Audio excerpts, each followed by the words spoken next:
Assalamualaikum warahmatullahi wabarakatuh.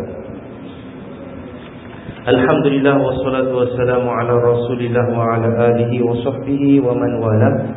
Muslimin dan muslimat dirahmati Allah. Kita dah sampai muka surat 291 ya. Hadis yang diriwayatkan oleh Ibn Majah daripada Abu Hurairah radhiyallahu anhu, perenggan yang ketiga, bahwasanya Rasulullah sallallahu alaihi wasallam pernah bersabda, tidaklah tanah ini kering dari darah orang yang mati syahid sehingga dia segera dijemput oleh dua isterinya, iaitu dua bidadari, seakan-akan keduanya ibu yang menyusui anak orang lain kerana kasihan. Mereka berdua melindungi asuhannya itu di tanah kosong yang di tangan keduanya terdapat hullah, semacam baju yang berlapis yang nilainya lebih baik daripada dunia dan seisinya. Baik, hadis ini dalam kitab asal Imam As-Suyuti, hadis ini di bawah pembahasan yang baru. Dia berpisah pembahasannya dengan pembahasan yang sebelumnya. Pembahasan sebelumnya berkenaan dengan apa? Berkenaan dengan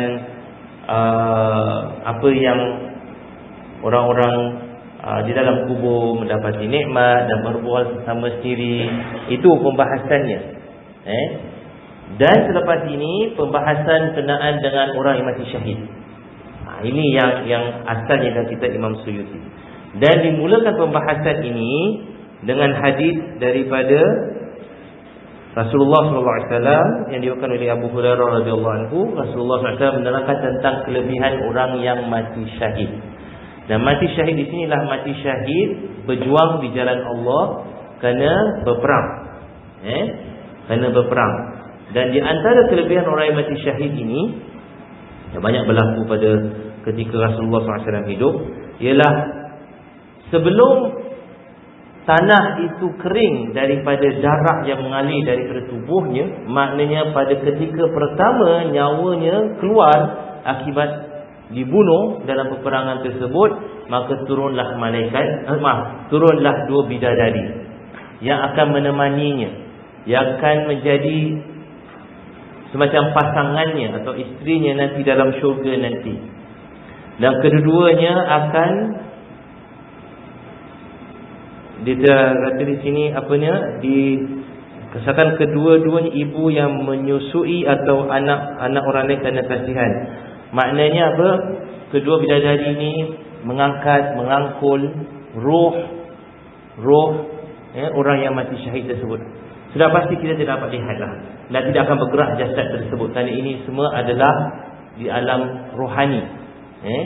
Maka kedua-dua malaikat atau kedua-dua bidadari ini membawa bersama dengan mereka pakaian yang sudah pasti daripada syurga, dinamakan sebagai hullah, yang mana Rasulullah SAW sifatkan sebagai lebih baik nilainya daripada dunia dan juga sekali isinya. Dan itu sudah pasti, apa jua daripada syurga tidak dapat dinilaikan dengan apa yang ada di dunia. Sudah tentu jauh lebih baik daripada apa yang ada di dunia ini. Maka di sini bukanlah maknanya kita nak ambil tahu tentang pakaian itu macam mana, bidadari itu macam mana, tapi pelajarannya ialah apa? Pelajarannya ialah kemuliaan yang Allah berikan kepada orang yang mati kerana Allah Subhanahu Wa Taala menegakkan kalimah Allah dalam peperangan. Orang yang mati syahid. Saya perlu tekankan di sini bahawasanya yang dikatakan mati syahid ini ialah mati peperangan yang benar-benar dikatakan sebagai jihad di jalan Allah Subhanahu Wa Taala fi sabilillah. Kerana peperangan yang membawa kepada mati syahid ini ialah peperangan yang mengikut kaedah-kaedah yang telah ditetapkan oleh para ulama dahulu, mengikut apa yang berlaku pada zaman Rasulullah sallallahu alaihi wasallam, iaitu pertama peperangan yang mana untuk mempertahankan negara Islam daripada diserang oleh musuh Islam yang ingin menghapuskan Islam dalam negara tersebut. Seperti mana orang-orang Quraisy musyrik, mereka juga dengan orang-orang Arab musyrik yang lain, mereka berkumpul untuk nak menghabiskan Islam di Madinah. Jadi kaedah pertama ialah bukannya kita keluar dahulu, tapi kita defend. Kenapa kita defend? Kerana negara ini, negara Islam ini, yang mana diperintah oleh pemerintah Islam dan majoritinya orang Islam dan mengamalkan syariat Islam, ingin dihapuskan oleh musuh Islam. Dan musuh Islam ini apa juga? Tak kiralah sama dia itu orang kafir ataupun orang munafik.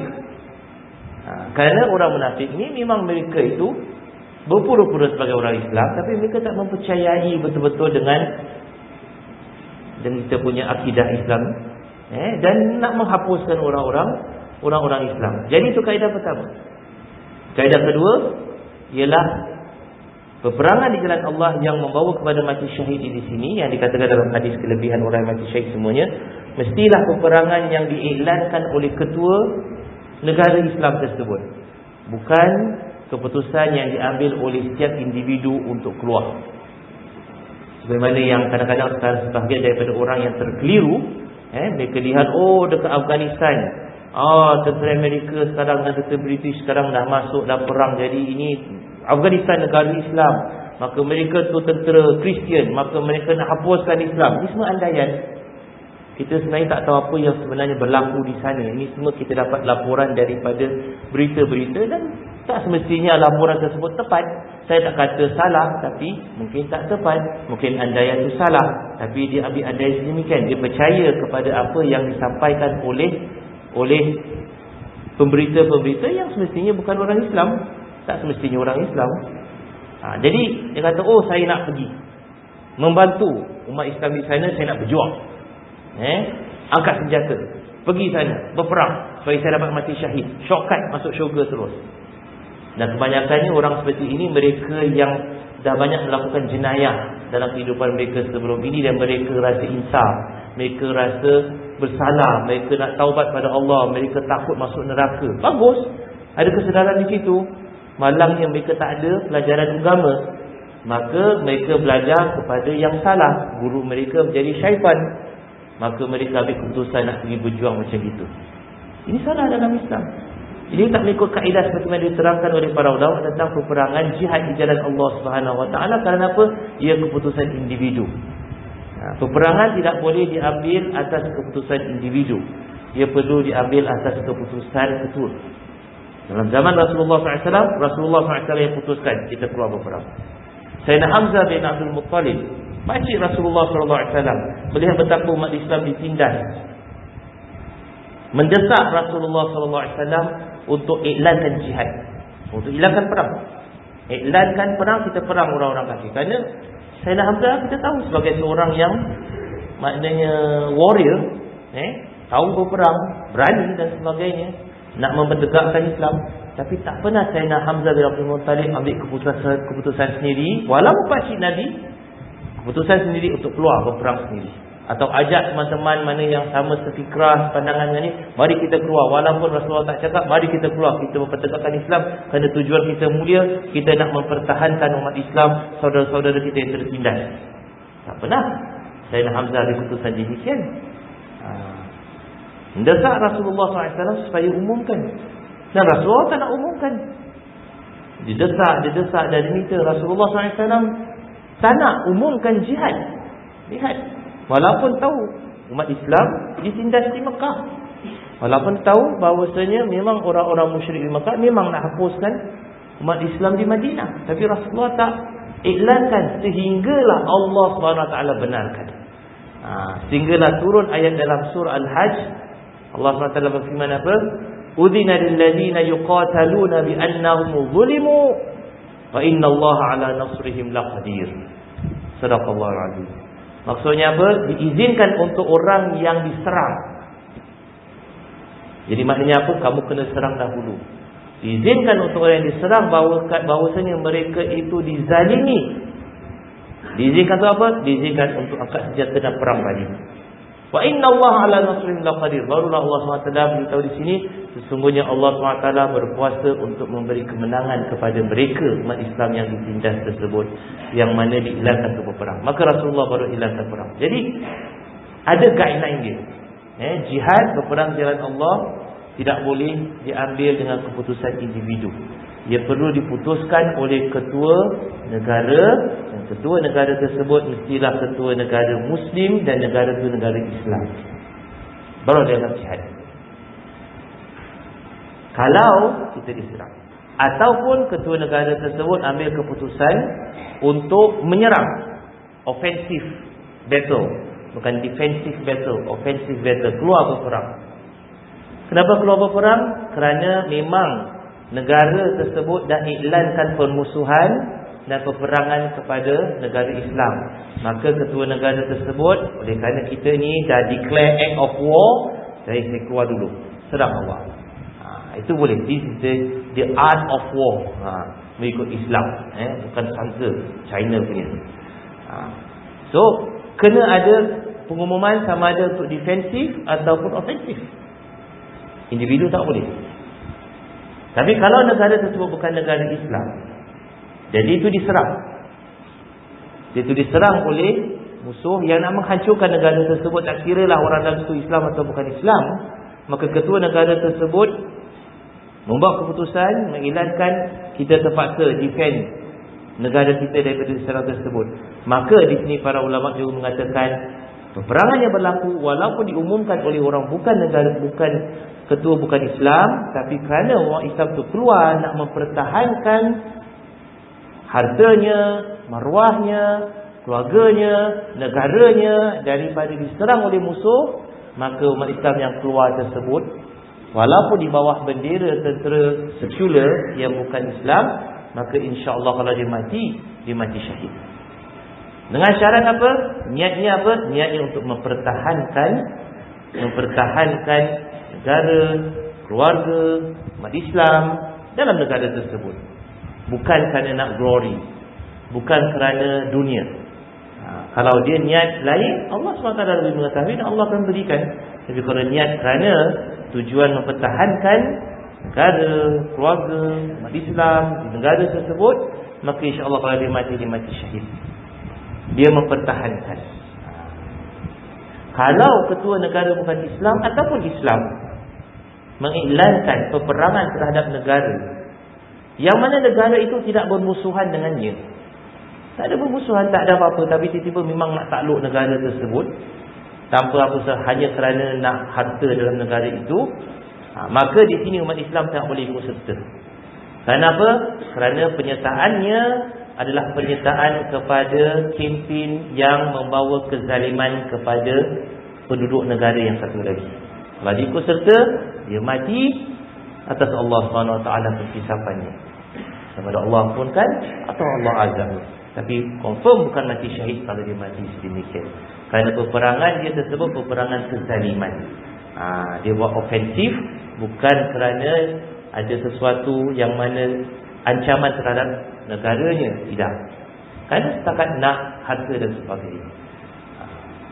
Dan kebanyakan, saya tak kata semua, saya tak pandai kata semua, tapi saya katakan kebanyakan peperangan yang berlaku di waktu sekarang ini, di Timur Tengah ke, di Asia Tengah ke, di Afrika ke, peperangan-peperangan ini walaupun melibatkan negara Islam yang majoriti Islam, bukan negara Islam majoriti Islam, peperangan tersebut bukan kerana agama. Peperangan tersebut lebih kepada politik. Itu saja. Peperangan kerana politik tidak termasuk dalam skop jihad di jalan Allah Subhanahu Wa Taala.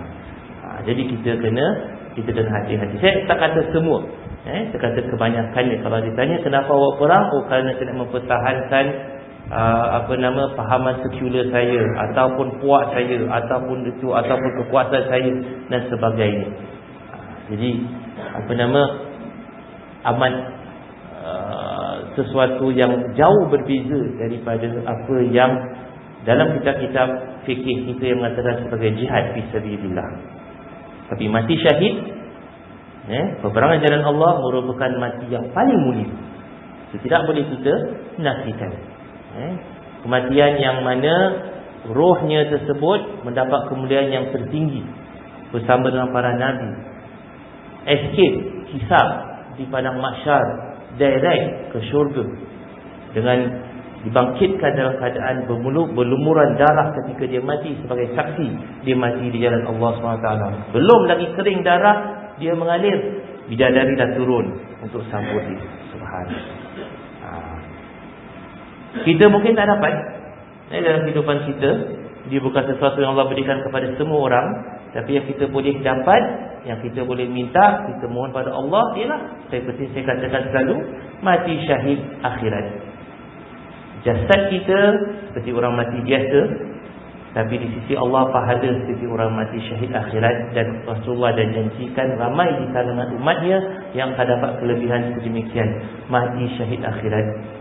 Saya dah ulang banyak kali, saya tak perlu ulang lagi lah mereka yang mati syahid akhirat tersebut. Dan kita doa kepada Allah, semoga Allah SWT menjemput nyawa kita dalam keadaan kita ini mati syahid akhirat. Kalau tak dapat syahid dunia akhirat, syahid akhirat juga. Amin amin ya rabbal alamin. Semoga kita dapat kelebihan orang yang mati syahid, insya-Allah. Amin ya rabbal alamin.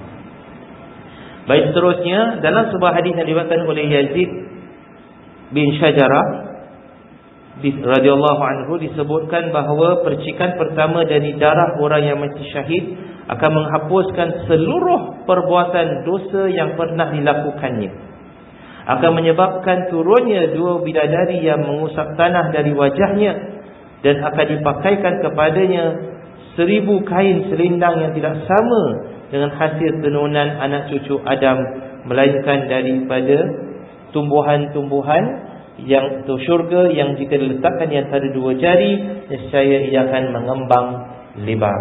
Hadis riwayat At-Tabarani, Al-Bazzar dan juga Al-Baihaqi.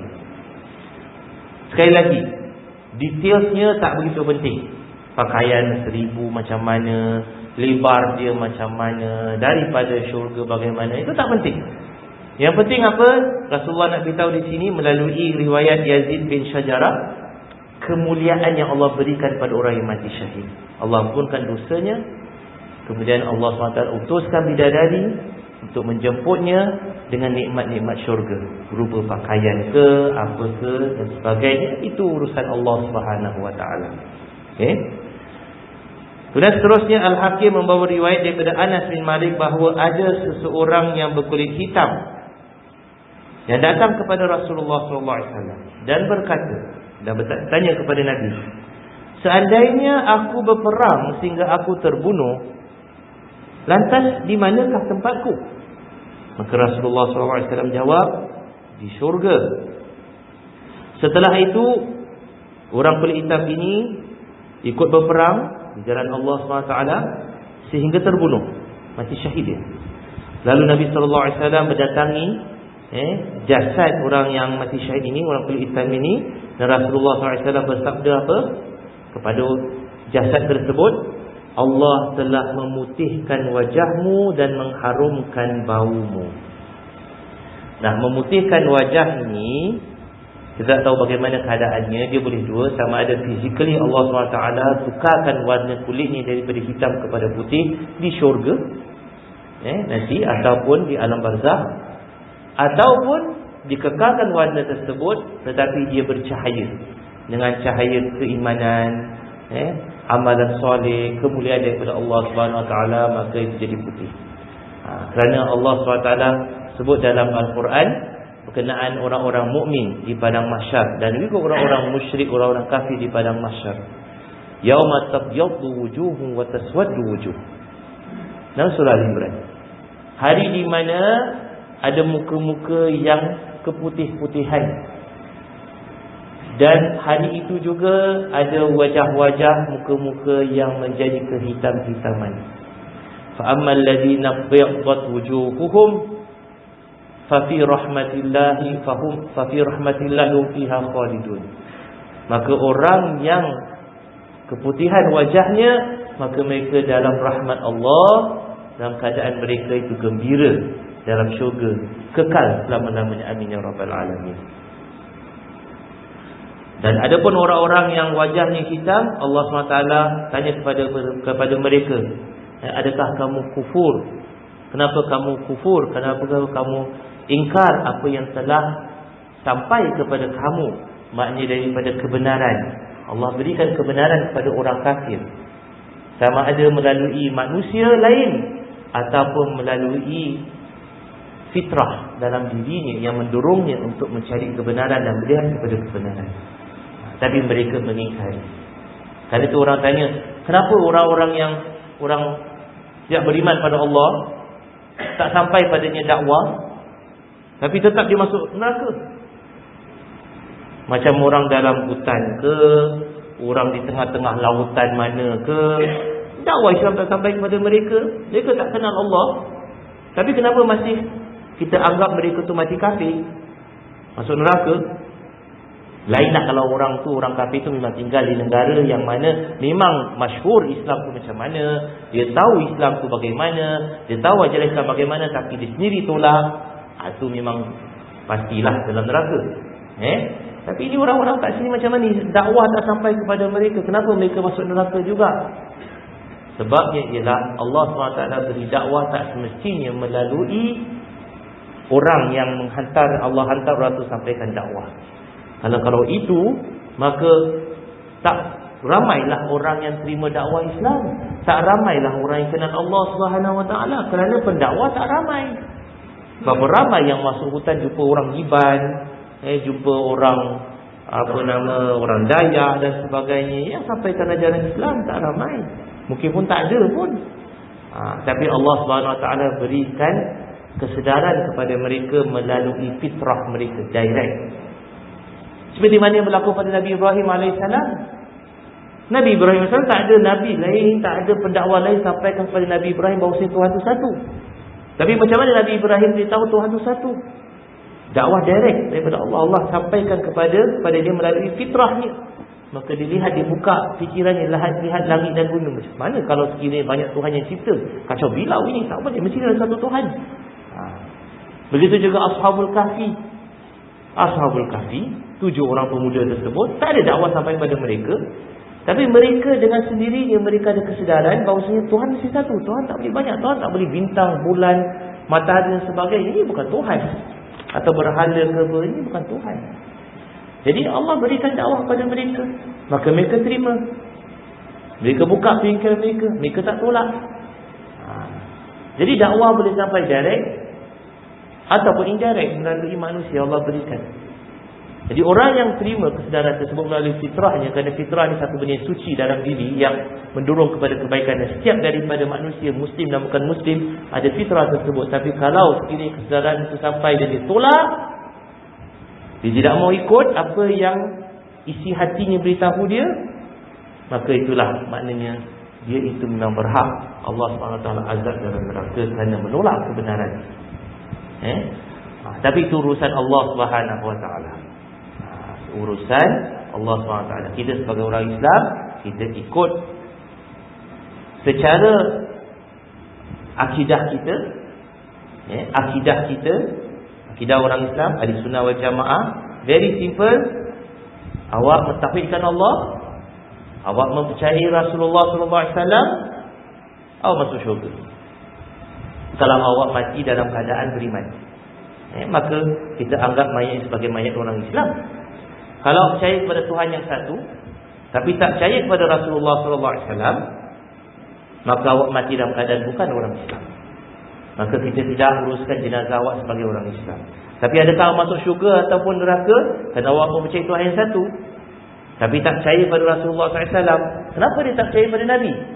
Adakah tak sampai dakwah bahawasanya Nabi itu wujud, ataupun sampai tapi dia ragu-ragu dan sebagainya? Itu urusan Allah SWT. Allah boleh masukkan dalam syurga, ataupun Allah SWT masukkan dalam neraka, kerana Allah lebih mengetahui apa yang ada dalam hati setiap daripada hamba-Nya. Apa yang manusia itu fikir, Allah SWT lebih mengetahui. Wa nahnu aqrabu ilaihi min hablil warid. Allah berfirman dalam surah Waqiah, yang kami lebih dekat kepada setiap orang daripada urat lehernya sendiri.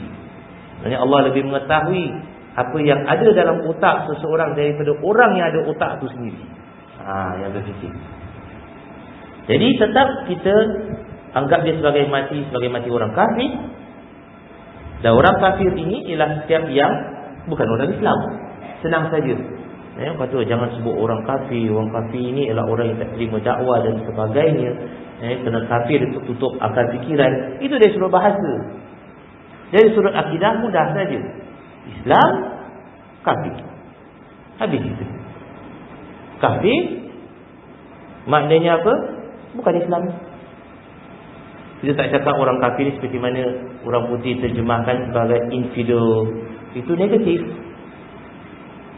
Itu kafir itu ialah non-believer of Islamic faith. Finish. What is a kafir? A non-believer of the Islamic faith. Infidel tu lah. Infidel tu maknanya satu orang yang kurang ajar, orang yang biadab. Itu infidel. Itu dalam bahasa English. Jadi itu satu benda yang negative connotation, very negative. Pasal orang bukan Islam marah. Sampai ada pemimpin sebuah negara ini, dia bukan Islam. Orang Islam panggil dia kafir. Kau kafir. Dia marah. Apa sebab panggil aku kafir? Marah dia panggil dia. Apa sebab aku kafir? Kau panggil orang lain kafir, aku jangan panggil aku kafir. Sebab dia punya pemikiran dia kafir sebenarnya negatif. Memang dari sudut akidah memang negatif, tapi dari sudut penggunaan istilahnya very simple. Orang Yahudi pun ada sedemikian. Tak ada orang marah orang Yahudi. Orang Yahudi kata either you are a Jew or you are a Gentile. What is a Gentile? A Gentile is a non-Jew. Tak ada orang marah pada orang Yahudi, don't call me Gentile. Tak ada. Tapi orang Yahudi sedemikian. Are you a Jew? No. You are a Gentile. Finish. So Islam sama juga. Are you Muslim? No. Then you are kafir. Finish. And what is a kafir? Kafir is a non-believer of Islamic faith. Finish. Full stop. Nak bahaskan apa lagi? Memang itulah takrif ni dalam Islam. Dari sudut bahasa memanglah lagi cerita. Dari sudut bahasa kafir itu orang yang tutup akal dia daripada menerima kebenaran. Itu istilah dari sudut bahasa. Tapi dari sudut penggunaan lain. Maka kita kata kamu Islam, zahirnya Islam, tapi sama ada awak ni betul Islam atau tidak serah pada Allah. Zahirnya awak Islam, maka kita amalkan, kita mandikan mayat dia dan tanah sebagai Islam. Zahirnya sebagai orang kafir, maka tak layak untuk kita uruskan mayat sebagai orang kafir. Adakah betul dia kafir atau tidak? Itu urusan Allah, bukan urusan kita. Maka kita tak cakap kafir, confirm neraka. Tak boleh. Neraka, syurga, urusan Allah. Awak mati kafir. Dia ni mati kafir. Neraka ke syurga? Saya tak tahu, itu urusan Allah. Tapi dari sudut akidah kita, memang kalau mati kafir masuk neraka. Dari sudut akidahnya, semua orang yang mati kafir masuk neraka. Tapi betul tak dia masuk neraka atau tidak, itu urusan Allah Subhanahu Wa Taala. Setiap orang yang mati sebagai orang Islam, ikut akidah kita masuk syurga. Tapi adakah spesifik orang ni masuk syurga atau tidak, itu urusan Allah. Kita tak tahu. Jadi apa saja orang kafir yang mati, tak kisahlah dia pemimpin ke, dia bukan pemimpin ke, dia pemimpin masyhur ke, siapa ke, kalau dia mati sebagai orang kafir, maka kita anggap dari sudut akidah kita, semua orang kafir masuk neraka. Tapi adakah orang khusus ni masuk neraka atau tidak? I cannot say, because I'm not God. Senang habis kita. Dia kata, maybe they enter heaven. Maybe, I don't know. You got to wait lah. In the hereafter, then you see for yourself whether he join you in heaven or we join others in hell. So jawapan kita senang. Kita tak instigate orang. Kita tidak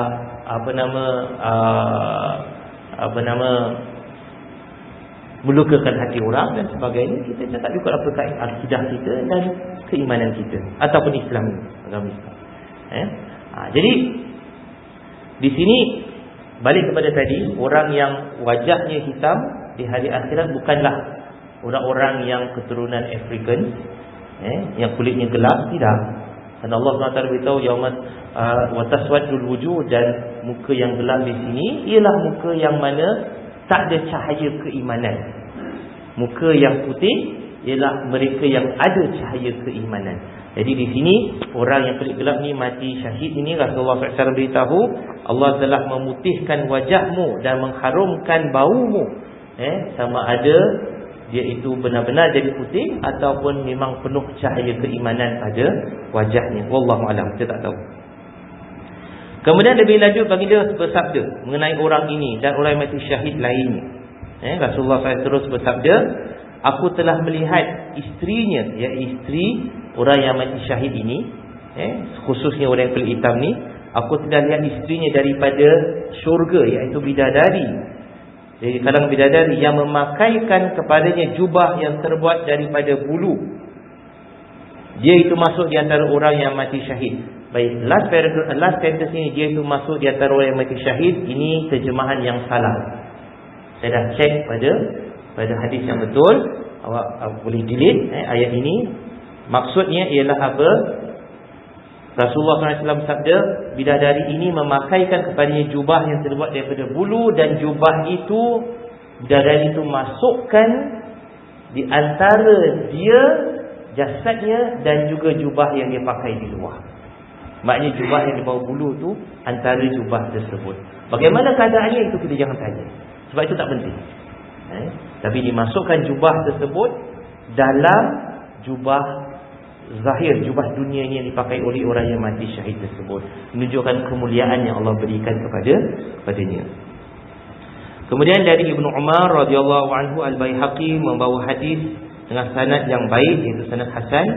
Dia, iaitu Ibnu Umar, menyebutkan bahawa ada seorang badui, orang Arab badui yang mati syahid ketika dia ikut berperang bersama Rasulullah SAW. Saat itu beliau duduk di samping kepalanya dengan penuh kebahagiaan disertai tawa. Lalu beliau menjauhkan dirinya. Ketika ditanya mengenai tindakan beliau menjauhkan diri itu, beliau menjawab, kebahagiaanku itu muncul ketika aku melihat karamah Allah turun pada rohnya, sedangkan tindakanku menjauhinya kerana aku melihat isterinya sekarang bidadari berada di samping kepalanya. Maksud hadis ini diriwayatkan oleh Al-Baihaqi daripada Ibnu Umar radhiyallahu anhu dengan sanad yang baik, bahawasanya ada seorang Arab yang mati syahid, Muslim, Arab Badui mati syahid, yang ikut berperang dengan Rasulullah SAW, kemudian mati. Kemudian Rasulullah SAW duduk di tepi kepala orang yang mati syahid ini, dan Rasulullah ketawa gembira. Ini mati syahid tapi Rasulullah ketawa gembira. Kemudian Rasulullah palingkan muka dan Rasulullah jalan, tinggalkan mayat tersebut. Maka sahabat tanya Rasulullah, kenapa berlaku demikian? Kenapa Rasulullah buat demikian? Maka Rasulullah SAW terangkan, aku ketawa kerana aku dapat lihat Allah buka, tunjukkan kepada Rasulullah SAW singkap hijab tersebut. Rasul kata, aku lihat bagaimana kemuliaan yang Allah berikan kepada orang yang mati syahid ini. Dan kemuliaannya apa? Kemuliaannya seperti mana yang telah kita lihat sebelum ini. Dan Rasulullah dah sebut dalam hadis sebelum ini, bau yang harum, turunnya bidadari ke langit dengan bau pakaian cantik-cantik dan sebagainya. Rasulullah nampak orang yang ini mati syahid ini memang Allah muliakan. Jadi Rasulullah gembira umatnya mati syahid dapat kemuliaan daripada Allah SWT. Kemudian kata Rasulullah, aku palingkan diriku dan aku jalan. Kenapa? Kerana isterinya dah bersama dengannya. Isteri daripada bidadari dah bersama dengan nak pakaikan dia pakaian dan sebagainya, maka aku palingkan diri daripada dia. Menunjukkan apa? Menunjukkan rasa malunya Rasulullah SAW. Sifat adabnya Rasulullah SAW. Ini dah bersama dengan isterinya, apa nak buat? Biarlah dengan isterinya, Rasulullah berjalan. Itu ceritanya lah. Kemudian masih menurut riwayat Al-Baihaqi dalam kitab Syu'ab al-Iman, disebutkan bahawa Abu Bakar Muhammad bin Ahmad bin Hamdawi At-Tamimi pernah menuturkan kisah dari Qasim bin Uthman bin Al-Jadih. Ini bukan daripada hadis Nabi, tapi ini cerita yang agak masyhur sebenarnya. Maka dia berkata, iaitu Qasim bin Uthman ini berkata, pada saat tawaf mengelilingi Kaabah, aku melihat seseorang lelaki. Aku segera mendekati lelaki tersebut. Ternyata lelaki itu hanya mengucapkan, ya Allah, engkau telah memenuhi semua hajat orang-orang yang berhajat, tapi hajatku engkau belum penuhi. Dan orang ini sebut doa ini ketika dia tawaf. Maka kata Qasim, aku mendekati lelaki tersebut dan aku tanya kepadanya, kenapa engkau tidak menambah doa tersebut? Kenapa doa ini yang kau sebut je itu, ya Allah, engkau telah memenuhi semua hajat orang yang berhajat, tapi hajat aku engkau belum penuhi. Ulang lagi. Maka orang tu jawab, ceritanya begini, kami ni atau aku ni dengan kawan-kawan aku ni bertujuh sebagai teman yang berasal dari beberapa negeri. Kami telah menyerang daerah musuh, maknanya kami mati syahid, kami dalam peperangan jihad ini, maka kami menyerang daerah musuh. Kemudian kami bertujuh ini, askar umat Islam ni ditahan, ditawan, dan kemudian diasingkan untuk dipenggal kepala kami. Ia diikat untuk dipenggal. Kemudian aku melihat ke langit, tiba-tiba ada 7 pintu terbuka. Allah SWT singkap wajah orang ini, terlihat dia punya penglihatannya, maka dapat lihat 7 pintu langit terbuka, dan daripada pintu tersebut turunlah 7 bidadari, atau berdirinya 7 bidadari di setiap daripada pintu tersebut. Setelah itu salah seorang daripada kami maju untuk dipenggal kepalanya. Setiap seorang mufawad dipenggal kepalanya. Maka aku melihat satu bidadari dengan satu tangan melekat di tangannya turun ke bumi, sehingga keenam-enam temanku itu dipenggal seluruhnya, dan yang tersisa hanya aku dan satu bidadari yang berdiri di pintu langit. Jadi setiap kali dipenggal kepala, turun satu bidadari sambut roh orang Islam yang mati syahid ini di bawah ni atas. Jadi sampai 6 dipenggal kepala, dipancung kepalanya oleh musuh, maka 6 bidadari dah keluar daripada pintu langit dan bawa roh tersebut, sambut roh itu naik ke langit. Tinggallah satu bidadari dengan satu syurga, yang orang kata aku anggap ini aku punya turn lah kan, tak sabar dah tengok semua dah mati, come on, let me die kan, apa lagi nak tunggu lagi, ni bidadari dah tunggu ni. Unfortunately malang sungguh nasib, ketika aku diminta maju untuk dipenggal kepalaku, sebahagian daripada orang yang nak potong kepala itu meminta diriku supaya aku meminta diriku sehingga aku pun diberikan kepadanya. Tiba-tiba aku mendengar sang bidadari itu berkata, apa yang hilang darimu? Lalu bidadari itu menutup pintu di langit tersebut, sedangkan aku ni, wahai saudaraku, sangat rugi atas apa yang telah hilang dariku itu. Erti kata ni terjemahan Indonesia tak berapa baiklah. Maksudnya apa? Bila sampai turn dia, orang yang pancung tak nak pancung, give up katanya. Atas apa juga sebab. Kalau dalam terjemah asal dalam bahasa Arab ini, ada berlaku pertengkaran di antara musuh Islam tersebut kan. Mereka dah pancung-pancung 6, jadi kemudian adalah satu orang cakap dah cukuplah apa, dah tak payah kita pancung lah apa. Jadi berlaku pertengkaran, maka dia tak jadi dipancung, unfortunately. Jadi tak jadi dipancung, maka dia lihat ke langit, bidadari itu tengok kat dia, cakap, what's wrong with you? Maksudnya lah, apa yang kau dah buat sampai tak dipancung macam gini? Aku dah tunggu maksudnya nak sambut kau tak mati. Dah lah. Maka pintu langit tutup, bidadari itu hilang, pintu langit itu tutup, maka dia sedih. Jadi dia sedih lah. Maka kan itu kata dia, kan itulah keadaan aku yang malang sekarang ini, aku hilang kelebihan kemuliaan tersebut. Kerana itu dia tawaf keliling Kaabah, dia doa pada Allah, ya Allah, Engkau telah tunaikan hajat orang yang telah berhajat. Maknanya semua 6 kawan aku dah masuk syurga, tunaikanlah hajat aku masuk syurga. Kenapa aku tak mati syahid lagi? Dia sedih bidadari yang tunggu dia tu hilang. Subhanallah. Jadi kata Qasim bin Uthman ini, aku berpendapat aku bahawasanya orang ini sebenarnya yang Allah spare hidup dia, tak mati lagi ini, adalah orang yang lebih mulia daripada 6 yang lain. Kenapa? Sebabnya ialah Allah SWT bukakan hijab dia sehingga dia lihat kelebihan orang yang mati syahid daripada kalangan 6 kawan-kawan dia sebut yang dah mati. Mereka masuk syurga. Tapi Allah tunjukkan pada dia, dan Allah SWT tahan rohnya, Allah panjangkan umurnya supaya apa? Supaya dia itu lebih gairah untuk beribadat. Maka tambah amalannya lagi di sisi Allah SWT, tambah kemuliaannya di sisi Allah, sehinggalah dia mati syahid nanti. Maka pelajaran di sini apa? Pelajaran di sini, memang orang yang mati syahid, Allah muliakan. Tapi jangan ingat orang yang tak mati syahid ini, yang panjang umurnya, Allah tak muliakan. Tidak. Boleh juga orang yang Allah panjangkan umurnya ini, Allah muliakan lebih daripada orang yang mati syahid awal ini.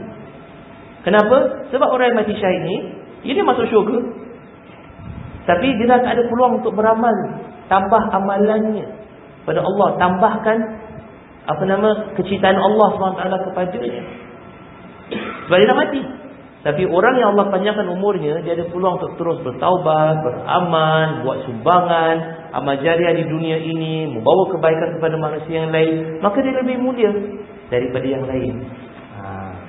Jadi memang mati syahid itu harapan setiap daripada orang Islam.